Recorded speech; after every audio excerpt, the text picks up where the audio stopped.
and welcome back to the Untriggered Parenting Podcast with me, Paula Sampson Lawrence. This episode is in honour of Neurodiversity Celebration Week, and my very special guest is Layal Aoudi, a fellow parenting coach, and she's with us today to share her very personal journey with her son and his ADHD diagnosis. Let's dive in. Welcome, Layal, to the show.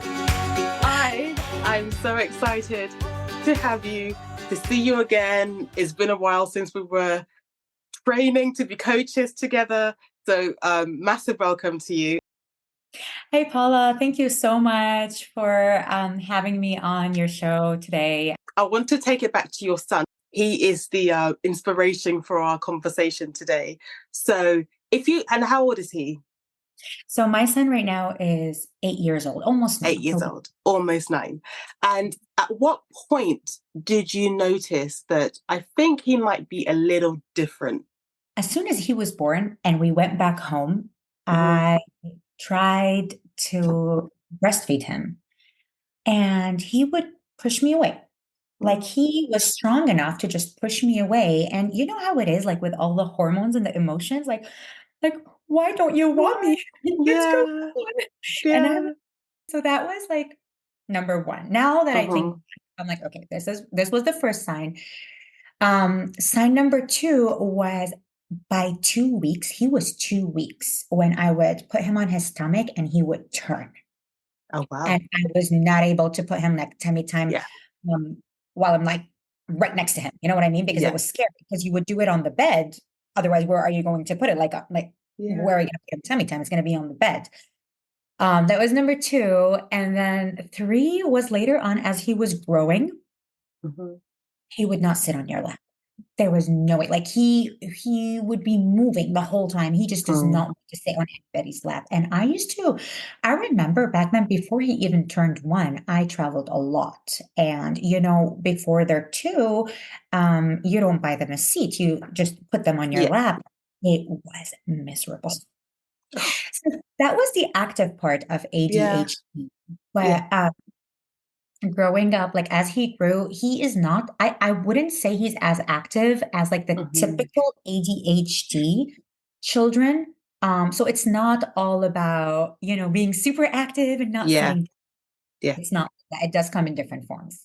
So what was your next step? I did not really think too much of it back then. Like they were signs, but they're only signs now after I knew.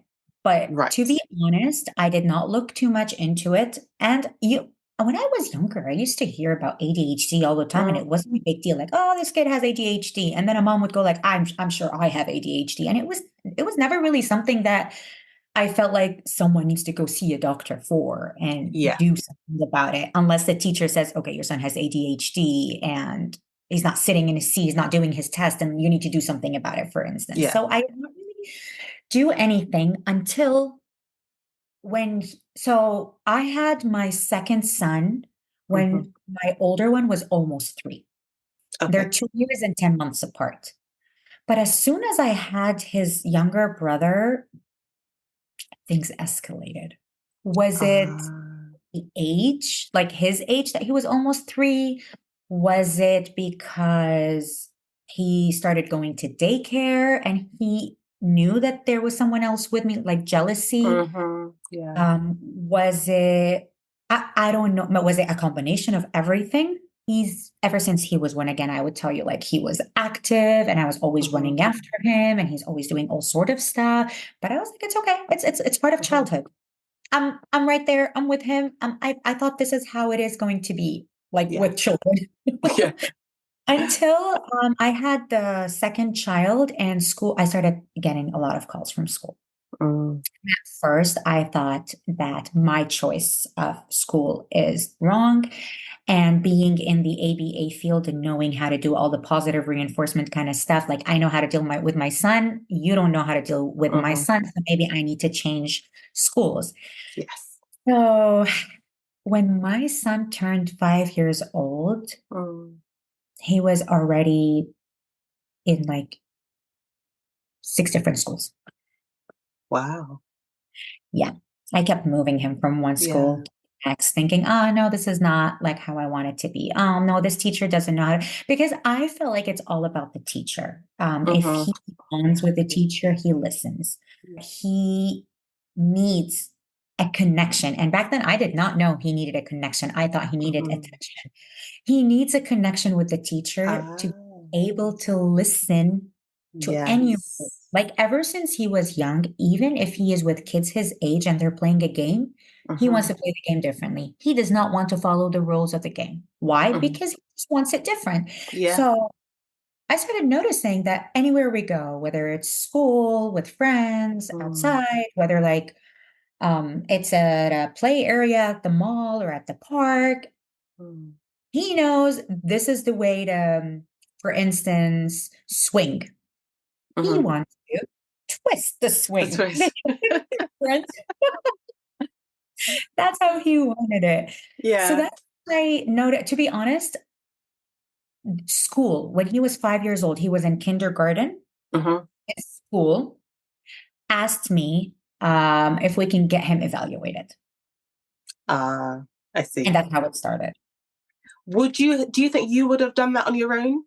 Or would you have just sort of, this is how he is, we're going to just live life like that? After a while, I would have, because it started getting in the way of a lot of things. And I started getting worried about safety because he would elope. I had to put locks on the doors. He would touch tools that are a little bit dangerous just so he can, he wants to understand what these tools do.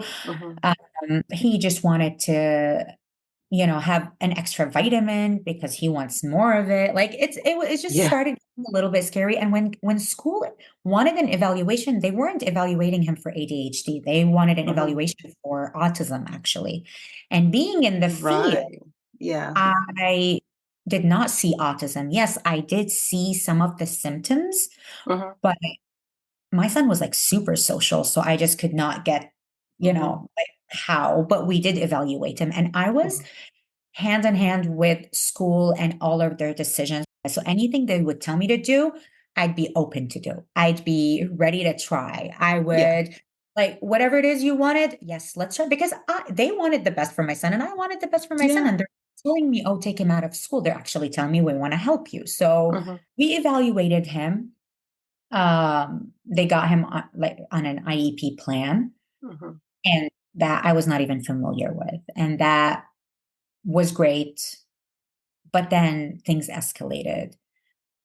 And they tried. Do you think that plan was effective? Do you think the school implemented it quite well?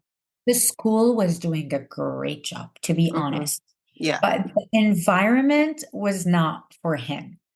So after a while, I'm saying within 2 years. So he was 5 and 6 in that school. And things would go great for months. But then one wrong thing would happen and he'd go back to school the next day wanting to do more of it. And he got suspended a couple of times. And he got private placed later. So I don't know if you're familiar with private placement.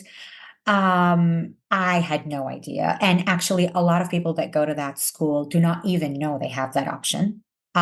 So the school has a list of like 80 schools within the state that they pay for. Like they pay that private school for that student to go to, where they can work on their behavior with goals to meet and an exit plan to go back to their school when they have met those goals. I'm like, what? Oh. Yeah. Wow. Yes. So they did that. And he was in an ABA school, a full-on ABA school. The whole school was only 30 students. Super structured.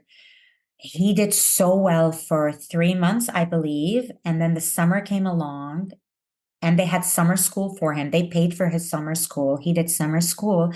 And then the new year started and things were not going well whatsoever. And then we decided to take him out of that school with his advocates that are from his previous schools that were so amazing to tour me around other schools. And we chose another school for him that he stayed in for almost maybe 10 months. Mm.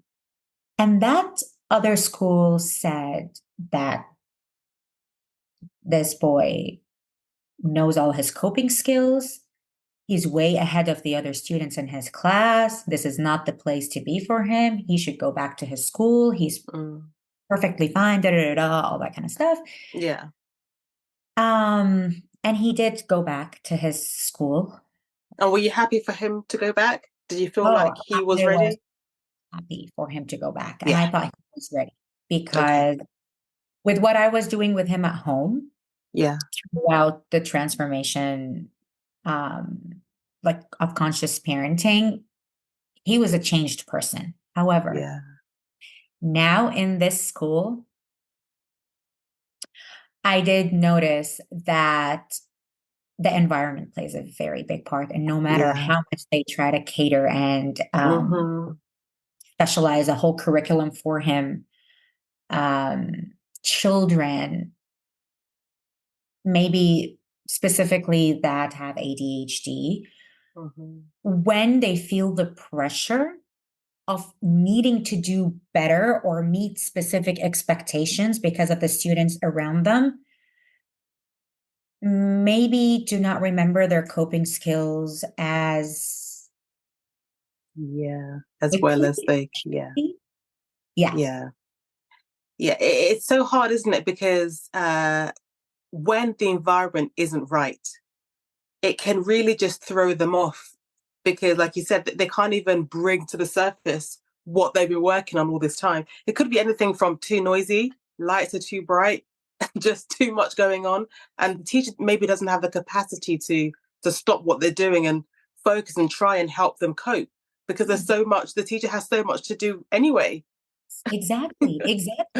So I felt like I decided not to give my son any medication, and it was very successful for me outside school because I am able to, help my son's environment feel successful as much as I can. I can take him to the places that I know would not overstimulate him. I can make sure that people around him know how to deal with him. But then when it comes to school, you really need to choose the environment, right? Because you can't just expect him to succeed anywhere in any place. Yeah.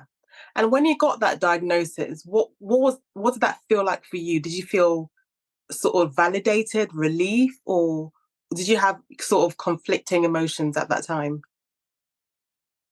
Because some people are concerned about labeling their child, and now they just become the child who has ADHD. So but at the same time, having that diagnosis opens up doors for them to get assistance and things done for them that's going to help them succeed. So sometimes it's like a double sort of edged sword.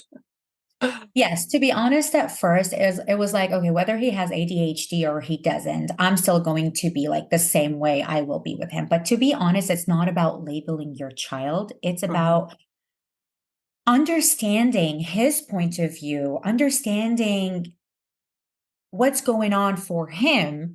Yes. So the idea of, is something wrong with my kid? I need to fix him. Or wait, is something wrong with me? Do I need to fix myself? It's not that. It's understanding where your son's at, because ADHD is not, it's not like that negative label. You can really look at it in a way where he's different and he might actually do things way better than I can do it, because he can actually multitask.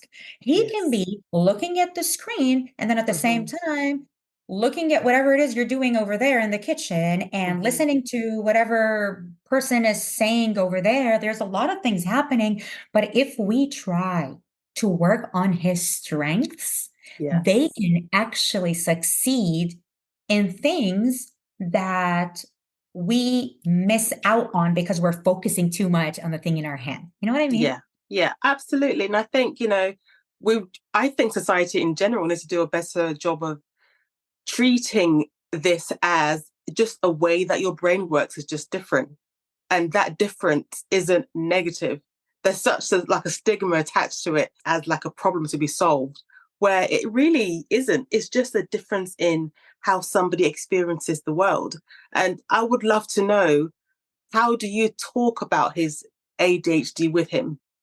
I do not tell him you have ADHD. I mean, I do not mind telling him later in the future, but he's so confident that he doesn't even feel like he's any less than people around him. He does know he's different, but he says he's special. But the way he sees it and the way I explained it for this year at least is that you were in the school and you weren't able to control your emotions very well. You weren't able to use the coping skills. So you were placed in a different school to learn the coping skills without the academics, because it was a little bit too much pressure on you. So when you learned your coping skills and you were able to verbalize how you feel versus getting up and moving around and not saying you need a break. Now that you're back in the school, you came, you joined in when school have started like a while back. So you're behind with the academics. So you have someone with you to help you throughout, the struggle. But as soon as you feel you're independent and you do not need that kind of help, you can just tell us and we can talk to school about it. So as he's growing, people around him, his friends, are noticing and are asking questions, and he might feel like, like he's different. Yeah. It is something to keep in mind. Yeah. to talk about. Yes.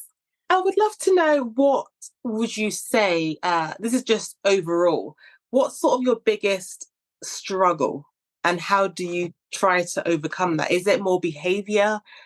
Is it learning? Is it socializing? I think the biggest struggle in my case is really keeping him safe. Because my son has that mindset of nothing is scary and nobody can scare me. And I am stronger than anybody that comes my way. I love that. He's a risk taker. Yes. He is like willing to try and do anything. And I love that because I am like that to a certain limit, but I am also the person that follows rules. I want to find that balance of, I want to keep your character the way it is because it's beautiful. And I want you to be unique. But I want you to know that there are consequences in life. What scares me is really for him to push his limits a little bit too much and get himself in trouble. That is that is a Your fear. biggest struggle. Yeah. Yeah. And as we're wrapping up, if you could speak to another mum or a parent who is supporting their child with ADHD, what would you say to them as they sort of go through their journey? What sort of mindset do they need to have? How should they look at things, approach life, basically, that can kind of empower them in their journey? You are an amazing mom. You're perfect the way you are. You're not doing anything wrong. Your child is perfect the way he is, and he was born to you for a reason.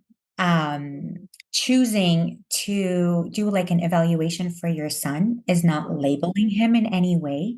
You're just trying to understand him a little bit more to be able to cater for his needs, and advocate for him, especially with knowledge and new insight, if you're able to learn different approaches after evaluating him. The educational system may not always cater for these different brain development. So if you do not find the right environment for your son or daughter, do not push for them to be exactly the same as the other children. Look around. There must be a great place for your son or daughter to thrive and to grow and to fulfill their amazing potential. Absolutely. That was really wise words. So tell us about your coaching. Do you work with any family, or do you specialize in families with neurodiversity? Tell us more about what you do. So I have a business called Care to Repair Parenting that does offer one-to-one coaching. It's very parent-centric. I work with all parents, but my niche, to be honest, is more of like the English speakers that are more in the Middle East, because I do awareness in the Middle East. Just out of interest, so what is the general parenting? Is it more traditional in the Middle East, traditional parenting, or would you say it is more in line with like conscious parenting, gentle parenting? Back home, most of the people around us, they are very open to new strategies and parenting tools. However, they still use the timeout method, for instance. Timeout is still big back home. So let us know, where can people connect with you online? What social media platforms are you on? What's your website? So I am very active on Instagram under Care to Repair Parenting. And then I also have a website that people that are interested can contact me, and we can maybe have like a complimentary coaching call to understand if I actually, I'm able to help them with the problem that they feel that they may have. And the website is www.caretorepairparenting.com. Perfect. Well, thank you so much for coming on and having a chat with me and sharing your very personal journey with your son. I'm so grateful. So thank you, and it's lovely to see you and speak to you again. Thank you, Paula. Thank you so much. Thanks for listening, and I'll see you next time.